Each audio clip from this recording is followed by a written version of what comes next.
لیکن سب سے بڑی اور بنیادی وجہ یہی ہے کہ بعض لوگ سمجھتے ہیں کہ یہ جو جمہوریت ہے یہ اصل میں ایک مغربی نظام ہے، اور مغربی نظام سے جب ان سے پوچھا جاتا ہے تو وہ یہ کہتے ہیں کہ یہ مسیحیوں کا نظام ہے، یعنی عیسائیوں کا نظام ہے، اور ہم عیسائیوں کے نظام میں کیوں شامل ہوں، ہم کیوں اسے ووٹ دیں۔ اور دوسری جانب لوگ پھر بڑے پریشان بھی ہو جاتے ہیں، وہ دیکھتے ہیں کہ پاکستان میں بڑی تعداد ہے مذہبی جماعتوں کی، اور وہ مذہبی جماعتوں میں بڑے بڑے علماء ہیں، شیوخ الحدیث ہیں، اور قرآن کے عالم ہیں، تو وہ سارے بھی اس نظام کا حصہ بنتے ہیں۔ تو خورشید صاحب تھوڑی سی پہلے تو یہ کنفیوژن ختم کریں کہ ایک طرف علماء کا یہ طبقہ ایک ہی مکتب فکر کے علماء ہیں، اور وہ یہ کہتے ہیں کہ جمہوریت ٹھیک نہیں ہے، اسی مکتب فکر کے علماء کرام جمہوریت کو ٹھیک سمجھتے ہیں اور انتخابات میں بھی کھڑے ہیں۔ تو یہ جو سارا ایک کنفیوژن کریٹ ہو رہا ہے، علماء کے درمیان تو آرگومنٹ ہوتے ہوں گے نا، لیکن عام لوگ تو بڑے پریشان ہو جاتے ہیں کہ وہ کہتے ہیں ادھی گل سنیے ادھی گل سنیے۔ میرا خیال ہے عام آدمی میں کامن سینس زیادہ ہوتا ہے، اچھا، صحیح اور یہ چیزیں کامن سینس کی ہیں۔ صحیح عام آدمی کو اس کی اگر آپ سمجھانے کی کوشش کریں گے تو عالم کی نسبت عامی کو سمجھانا آسان ہو جائے گا۔ صحیح دیکھیے، دنیا میں ایک تو عقلی دلیل ہے اور ایک ہوتی ہے جو دینی دلیل ہے۔ صحیح پہلے ہم آتے ہیں عقلی دلیل کی طرف۔ اس دنیا میں حکومت کیسے قائم ہوتی ہے؟ اگر انسانی تاریخ کو آپ سامنے رکھیں تو اس کی 3 شکلیں۔ ایک شکل یہ ہے کہ کسی کے لیے آسمان سے حکم نازل ہو جائے کہ وہ لوگوں پہ بادشاہت کرے۔ ٹھیک حضرت داؤد کے لیے نازل ہو گیا، حضرت سلیمان کے لیے نازل ہو گیا، اللہ کہتا ہے کہ میں ان کو دنیا میں اقتدار دے دیا۔ ٹھیک کچھ اور لوگوں کے لیے بھی نازل ہو گیا جس کے لیے کہا گیا کہ بسطتم فی العلم والجسم، صحیح لوگوں کو قوت دے کے، طاقت دے کے بھیجا گیا اور ان کو زمین میں اقتدار دے دیا گیا۔ خدا کا فیصلہ تو ظاہر ہے کوئی چیلنج نہیں کر سکتا۔ ایک شکل تو یہ ہے۔ دوسری شکل یہ ہے کہ کوئی آدمی بزور طاقت کی بنیاد پر کسی اقتدار پہ قبضہ کر لے، کسی حکومت پہ قبضہ کر لے، اور اس کے بعد وہ یہ کہے کہ اس کے بعد اب میرا بیٹا حکمران ہوگا، پھر اس کے بعد اس کا بیٹا ہوگا، اور اس کے بعد اس کا بیٹا ہوگا، یا پھر وہ جس کو نامزد کر دے۔ صحیح تو دوسری شکل یہ ہے کہ آپ لوگوں کے ساتھ ایک بادشاہت کا نظام قائم کر دیں صحیح انسانی تاریخ کے اندر۔ تیسری شکل یہ ہے کہ آپ یہ طے کریں کہ یہ حق ہم لوگوں کو دیتے ہیں، عوام کو دیتے ہیں، کہ وہ جس کو پسند کریں اس کو حکمران بنا لیں، صحیح جب چاہیں اس کو حکمران بنا لیں، جب چاہیں اس کو الگ کر دیں۔ صحیح جس کو ہم ہماری اصطلاح میں، دینی اصطلاح میں ہوتا ہے کہ جو ارباب حل و عقد ہیں، صحیح الباب عزل و نصب ہیں، صحیح ان کا تعین جو ہے وہ آپ کرتے ہیں لوگوں کی رائے سے۔ اچھا، جو پہلی شکل ہے صحیح وہ تو ختم ہو گئی۔ نبی صلی اللہ علیہ وسلم وہ آخری شخصیت ہے انسانی تاریخ میں جن کے لیے آسمان سے ایک حکم نازل ہوا۔ صحیح وہ دور ختم ہو گیا، نبوت کا دور ختم ہو گیا۔ اب آسمان سے یہ فیصلہ نہیں ہونے والا کہ اقتدار یا قوت میں فلاں کو دے رہا ہوں۔ صحیح دوسری شکل ہے بادشاہت۔ وہ بھی وقت کے ارتقاء کے ساتھ انسانوں نے اس کو مسرت کر دیا۔ صحیح اس سے جو جبر، جو ظلم وجود میں آتا ہے، اس کے لیے انسان نے بحثیت مجموعی اس سے اعلان لا تلقی کر دیا۔ صحیح اب ایک تیسری شکل ہی باقی ہے جس کے اندر حکمران طبقے کو آپ محدود کرتے ہیں کہ وہ لوگوں پر ظلم نہ کرے، اور اگر کبھی ایسی نوبت آ جائے کہ وہ ظلم کرے تو اس کو عوام اپنے ووٹ سے، اپنے حق سے ختم کر دے۔ صحیح دوسری بات جو میں بتانا چاہتا ہوں وہ یہ ہے کہ پرانے دور میں جب آپ حکمرانوں سے تنگ آتے تھے ظلم کی وجہ سے، ان کی زیادتیوں کی وجہ سے، تو آپ کے پاس ہٹانے کا کوئی ذریعہ نہیں تھا الا یہ کہ آپ تلوار سے ہٹائیں۔ تلوار سے جب بھی آپ نے ہٹایا حکمرانوں کو، اس کے نتیجے میں معاشرے کے اندر فساد پیدا پیدا ہوا۔ صحیح ایک بندے کو ہٹانے کے لیے کتنے بندوں کو جان دینا پڑی۔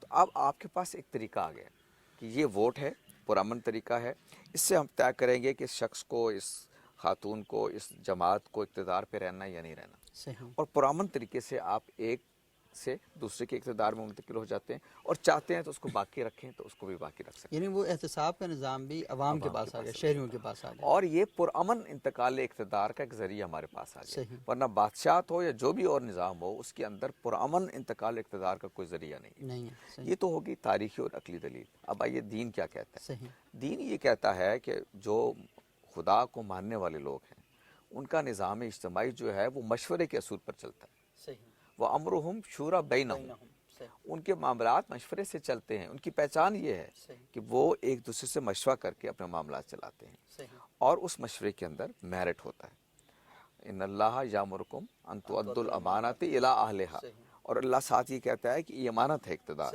یہ آپ ان لوگوں کے سپرد کریں جن کے اندر اس کی اہلیت ہو۔ اہلیت اخلاقی بھی ہوتی ہے، اہلیت جو ہے وہ صلاحیت کے اعتبار سے بھی ہوتی ہے۔ تو دین آپ کو جو سکھاتا ہے وہ بھی یہ سکھاتا ہے کہ اب پیغمبر نہیں آئیں گے، وہی کا سلسلہ ختم ہو گیا، آسمان سے کسی کی حکومت طے نہیں ہونے والی، اب آپ مشاورت سے اپنی چیزوں کو کریں گے۔ چنانچہ یہی بات ہے کہ نبی صلی اللہ علیہ وسلم جب دنیا سے رخصت ہوئے تو آپ کے بعد اس امت نے بحیثیت مجموعی جو نظام قبول کیا وہ مشاورت کا نظام ہے، جس کو آپ خلافت کہتے تھے، ٹھیک ہے؟ اور خلافت کیا ہے کہ یہ انسانوں کی رائے سے قائم ہونے والا نظام ہے۔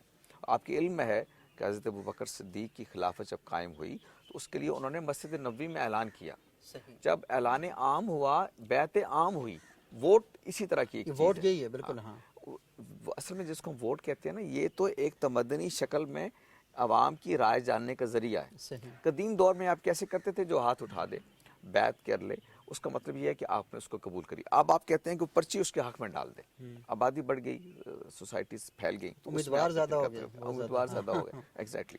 تو یہ وہاں سے شروع ہوا کہ نبی صلی اللہ علیہ وسلم کے بعد امت کو معلوم تھا کہ اب کوئی خدا کی طرف سے نہیں آنے والا، اب ہم نے معاملات کیسے طے کرنے ہیں؟ اپنے مشورے سے طے کرنے ہیں۔ وہ پہلا مشورہ سقیفہ بنی سعدہ میں ہوا، اور اس کی جو عموم ہوا اس کا، اب یوں سمجھیے کہ اس میں کچھ لیڈرز نے فیصلہ کیا، آپ اس کو عوام کے پاس آپ لے آئے مسجد میں، وہ بڑا پلیٹ فارم تھا۔ اسی اصول پر آنے والے ادوار چلتے رہے، اور پھر بدقسمتی سے جب مسلمانوں کے اپنے نظام کے اندر یہ سلسلہ ختم ہو گیا رائے کا، تو پھر وہ امریت میں ایک ملوکیت میں تبدیل ہو گئی۔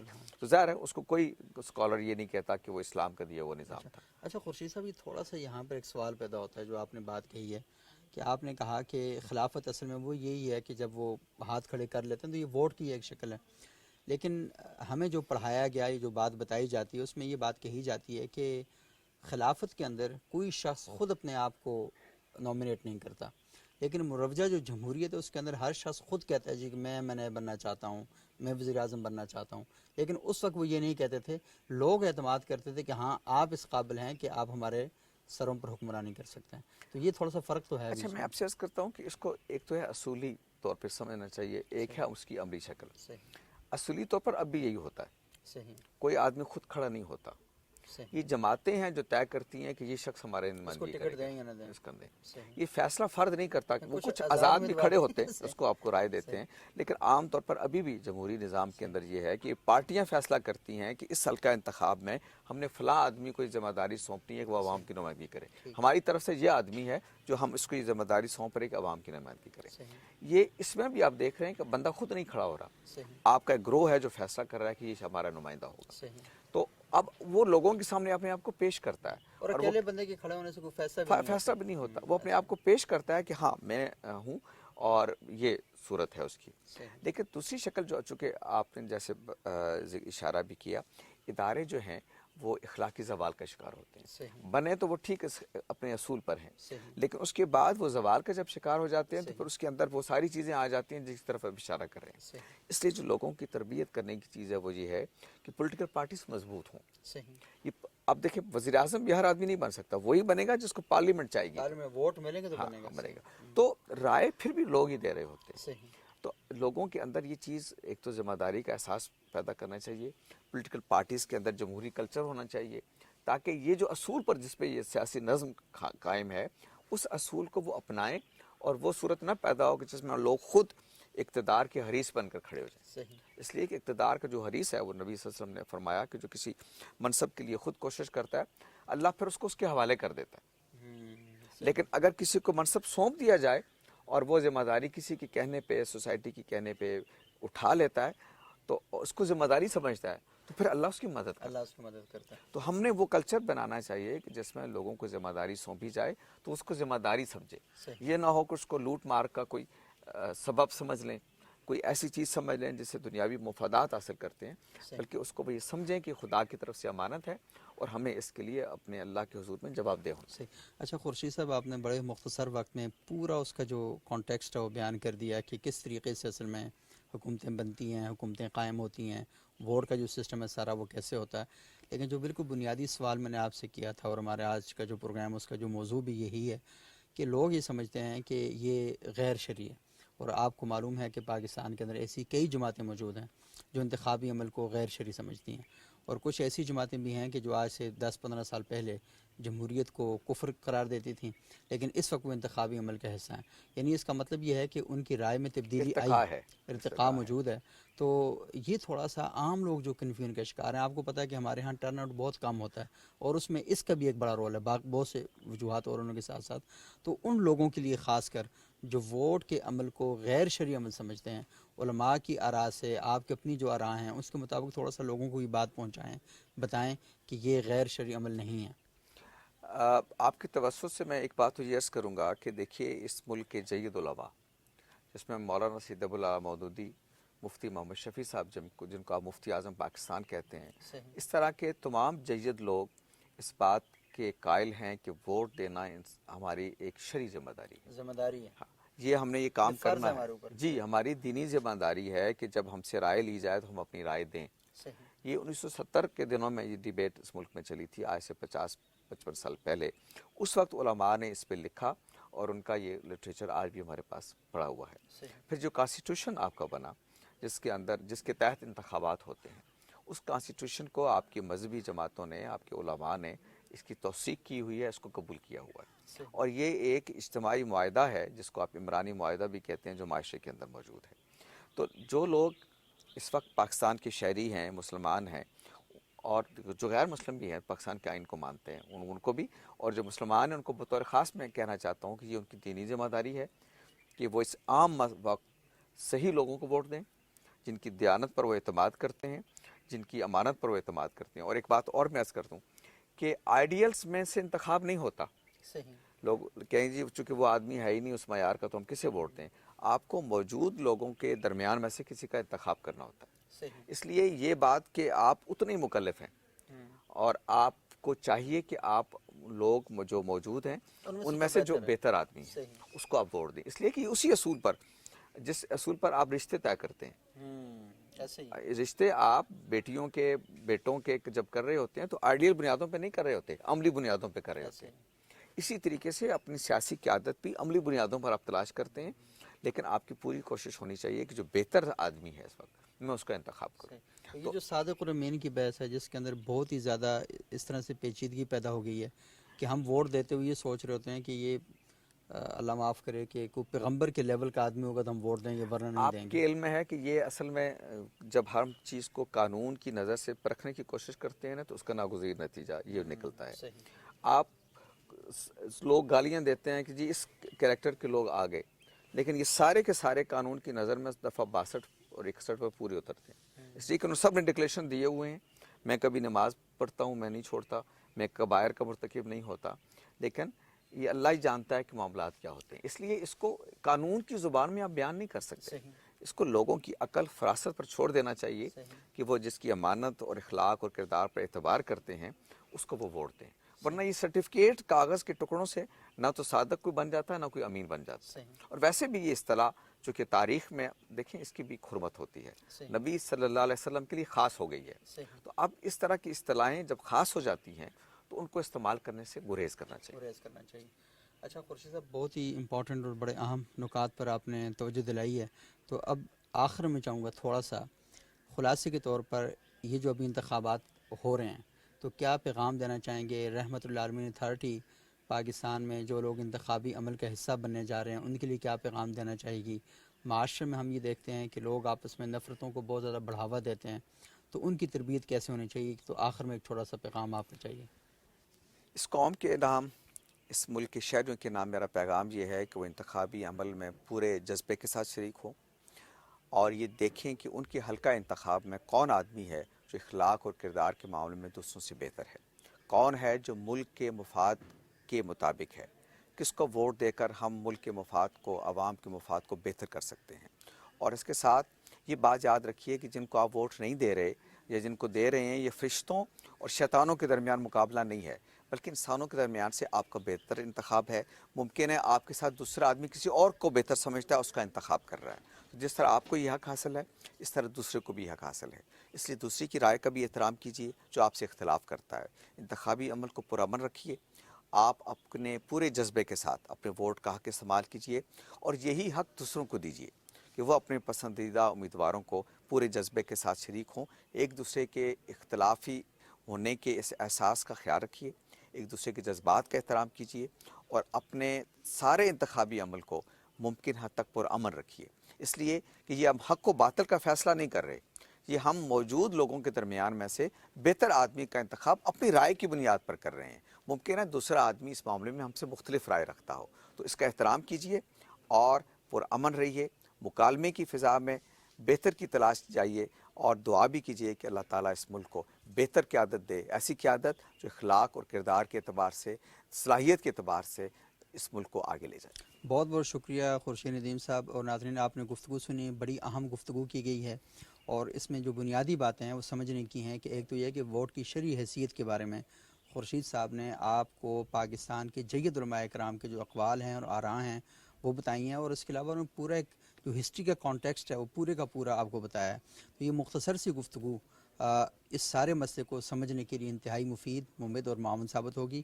یہاں پر ہم ایک چھوٹا سا وقفہ لیتے ہیں. وقفے کے بعد دوبارہ آپ کی خدمت میں جب حاضر ہوں گے تو مختلف اسکالرز کے ساتھ, علماء اکرام کے ساتھ گفتگو کریں گے, اور یہ سلسلہ کلام جاری رہے گا. ایک وقفے کے بعد حاضر ہوتے ہیں.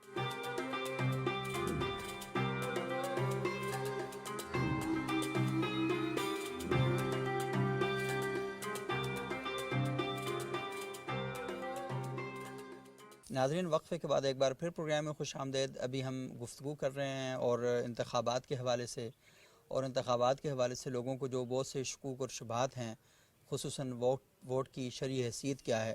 تو خورشید ندیم صاحب نے آپ کے ساتھ بات کی. ابھی ہمارے ساتھ موجود ہیں ملک عزیز پاکستان کے ایک بڑے معروف اسکالر ہیں صاحبزادہ قمر الحق صاحب, اور یہ جامعہ محمدی شریف چنوٹ کے سربراہ ہیں.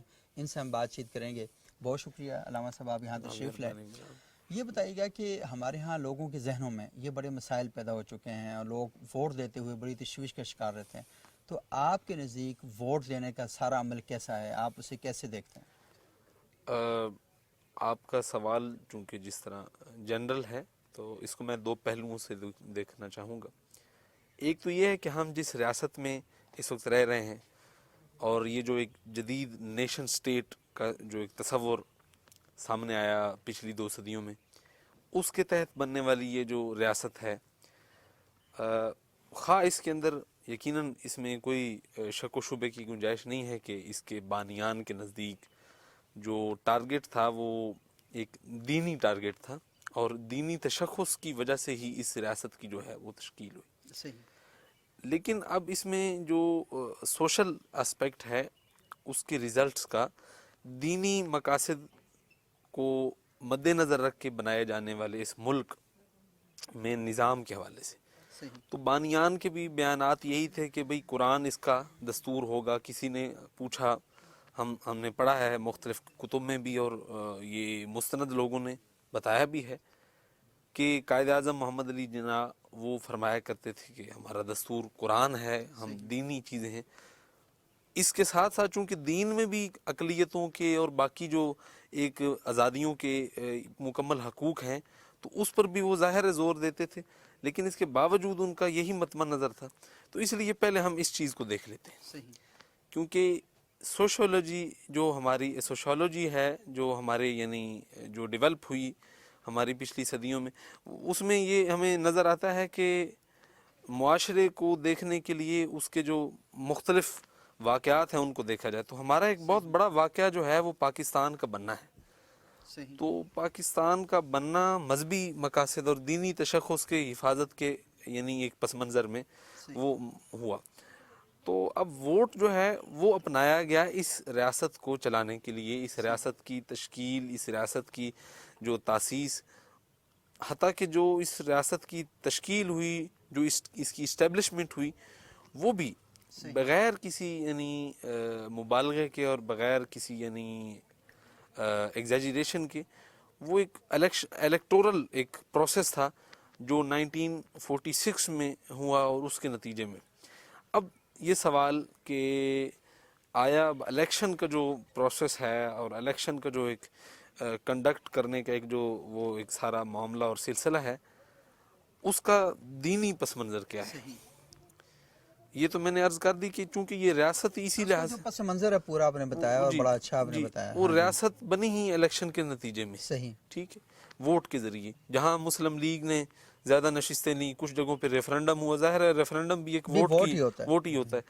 تو مطلب ہمارے آج اس کو ہم خیبر پختونخوا کہتے ہیں، فرنٹیئر کا علاقہ، ان جگہوں پہ ریفرنڈم ہوا. مشرقی پاکستان کا جو حصہ تھا ڈسٹرکٹ سلہٹ، وہاں پہ بھی ریفرنڈم ہوا. تو وہ سارا جو پروسیس تھا وہ ووٹ کے نتیجے میں ہوا. کچھ جگہوں پہ ویسے انتخابات ہو گئے، کچھ جگہوں پہ ریفرنڈم ہو گیا. تو اب ہم آتے ہیں اس کے دینی اس کی طرف، جو اس کا دینی تناظر ہے. ہم جو اصول الفقہ کے ہم جب قواعد پڑھتے ہیں، کسی چیز کو حلال اور اس کو حرام دیکھنے سے پہلے ہم یہ دیکھتے ہیں کہ اصل میں ہر چیز حلال ہوتی ہے، صحیح. ہر چیز مباح ہے. فی الاصل جو ہے وہ مباح ہے، ہر چیز مباح ہے. اس کے بعد وہ حرام کب ہوتی ہے؟ جب اس کو کوئی نص پروہیبٹ کر دیتی ہے، اس کی پرمیسیبلٹی کو جب چیلنج کر دیا جاتا ہے کسی نص کہتے ہیں ٹیکسٹ کو. ٹیکسٹ کیا ہے؟ قرآن اور سنت.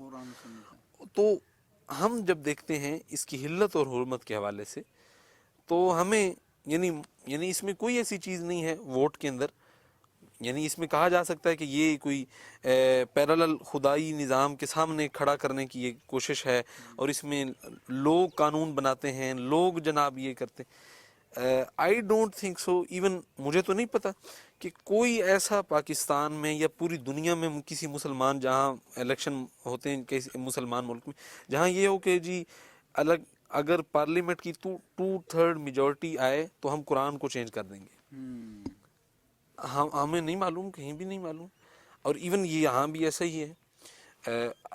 اولاً جو ہمارے حضرات چیلنج کرتے ہیں اس سسٹم کو، کہتے ہیں کہ یہ ایک پیرالل سسٹم ہے، خدائی نظام اور ہے اور یہ اور ہے.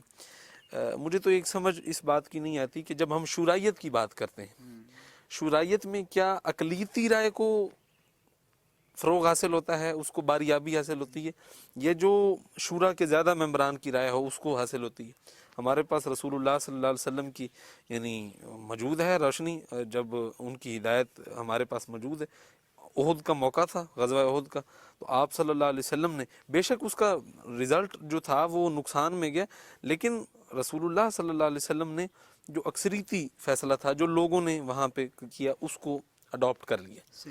یعنی فی الاصل اس میں کوئی وہ نہیں تھا، یعنی انہوں نے کوئی اس میں قباحت محسوس نہیں فرمائی.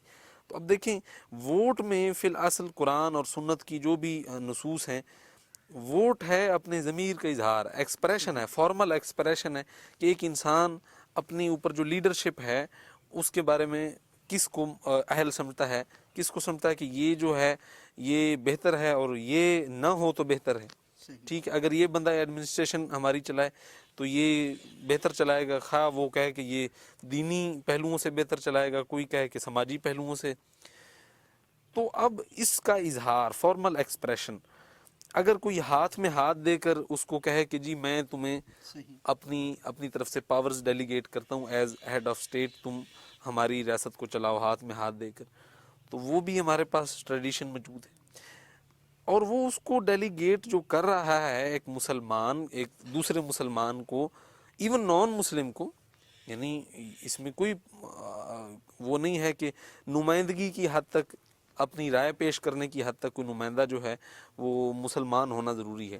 لیکن وہ جو اسے کہہ رہا ہے، ڈیلیگیٹ کر رہا ہے، اپنا آتھورائز کر رہا ہے کہ جو میری رائے ہے وہ تم نے وہاں پہنچانی ہے. تو اگر وہ ایک بیلٹ کے اوپر مہر لگا کر وہ کر رہا ہے اور ایک ہاتھ میں ہاتھ دے کر کر رہا ہے، تو ہمارا ہسٹوریکل لنکیج اپنی ٹریڈیشن کے ساتھ ثابت ہو رہا ہے. ٹھیک ہے نا جی.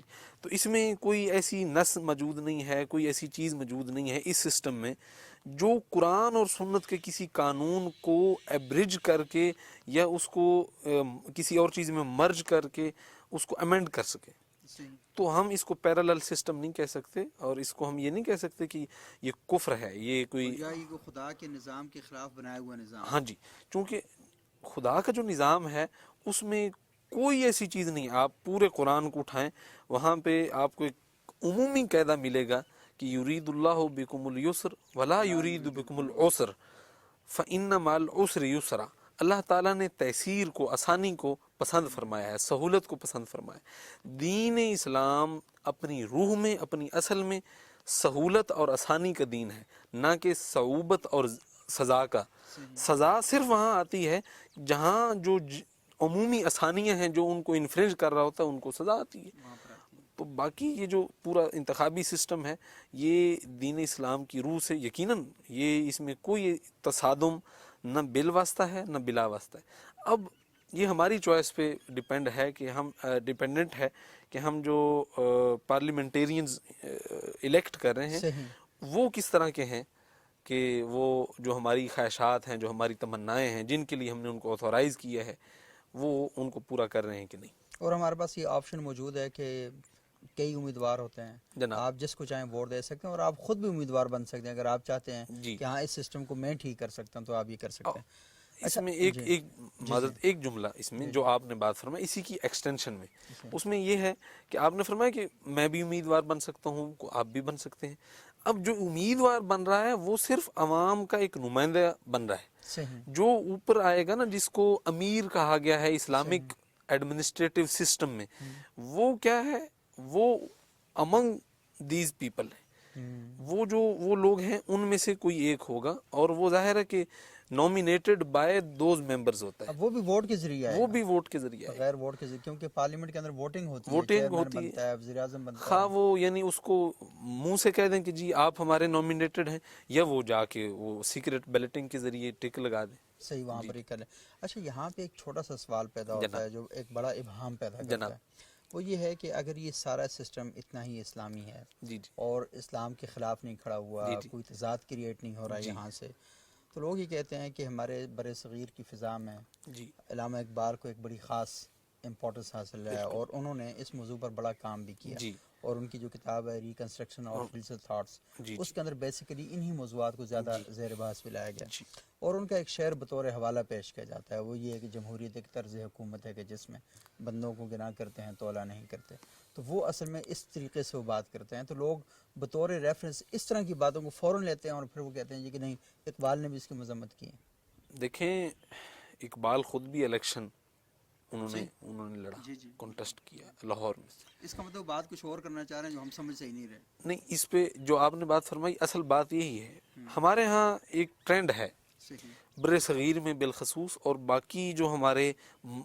مذہبی جو ایسے طبقات ہیں جو خاص منفرد نظریہ رکھتے ہیں نا، ان کے اندر ایک ٹرینڈ ہے کہ آؤٹ آف کنٹیکسٹ چیزوں کو، سیاق و سباق سے ہٹ کے چیزوں کو پیش کرنے کا۔ جمہوریت ایک طرز حکومت ہے جس میں لوگوں کو گنا کرتے ہیں، تولا نہیں کرتے۔ اٹ مینز کہ یہاں پہ ووٹر کی نان سیریسنس وہ بتا رہے ہیں کہ جو ووٹر ہے اس کو سنجیدہ ہونا چاہیے۔ ٹھیک ہے، آپ اس میں یہ نہیں کہہ رہا کہ it is totally and completely correct and perfect system, اس میں بہت چیزیں قابل اصلاح ہیں، بلکہ جو انتخابی قوانین ہیں وہ بنیادی طور پہ ایسی حیثیت رکھتے ہیں جن کو ریفارمز ان کے اندر چلتی رہنی چاہیے by the passage of time. But اس میں جو انہوں نے بات کی، اس میں گننے کی بات اس حد تک ہے کہ جب ایک بندے کو ووٹ زیادہ مل گئے تو اب وہ الیکٹ ہو گیا، بے شک اس کے الیکٹ ہونے کے بعد اس کا جو طرز عمل ہے وہ ہو سکتا ہے may be harmful for the state ہو، for the benefits of people ہو۔ تو اب اس صورتحال میں جو مواخذہ ہے، جو احتساب ہے، اس کا جو ایک نظام ہے اس کو ہر وقت ایکٹیو رہنا چاہیے، تاکہ جو بیلنس ہے، جو ایکویلیبریم ہے دونوں چیزوں میں، تاکہ کوئی گننے میں بھی، ظاہر گننا جو ہے یہ رسول اللہ صلی اللہ علیہ وسلم سے ثابت ہے، یعنی بے شک میں نے آپ کو ابھی مثال دی کہ وہاں احد میں ریزلٹس اچھے نہیں آئے، بٹ آپ نے اڈاپٹ وہی کیا جو زیادہ لوگ کہہ رہے تھے۔ اب کہیں گے کہ زیادہ لوگ دنیا میں کافر ہیں تو ہم زیادہ لوگوں کی بات مان لیں۔ بھئی دیکھیں، آپ اپنے نظم اجتماعی کی بات کریں، آپ اس کے اندر رہتے ہوئے آپ تو سارے مسلمان ہیں نا، تو آپ اگر حق بات کر رہے ہیں تو اگر اس میں سے ہم نے گن لیا ہے تو اس میں کوئی وہ بات یہ نا کہ وہ جو زیادہ لوگ کافر ہیں تو ہم کس چیز کے بارے میں بات کر رہے ہیں۔ جی تو مطلب یہ تو طے کرنا چاہیے نا کہ کیا ہم دنیا میں اگر یہ والی بات سارے مل کے کریں کہ انوائرمنٹ بہتر ہونی چاہیے، تو اگر پوری دنیا مل کر یہ بات کریں کہ ہم اس وجہ سے انکار کر دیں گے کیونکہ ان کا عقیدہ ٹھیک نہیں ہے جناب، اس میں انوائرمنٹ سے ہٹ کے آپ دیکھ لیں، اب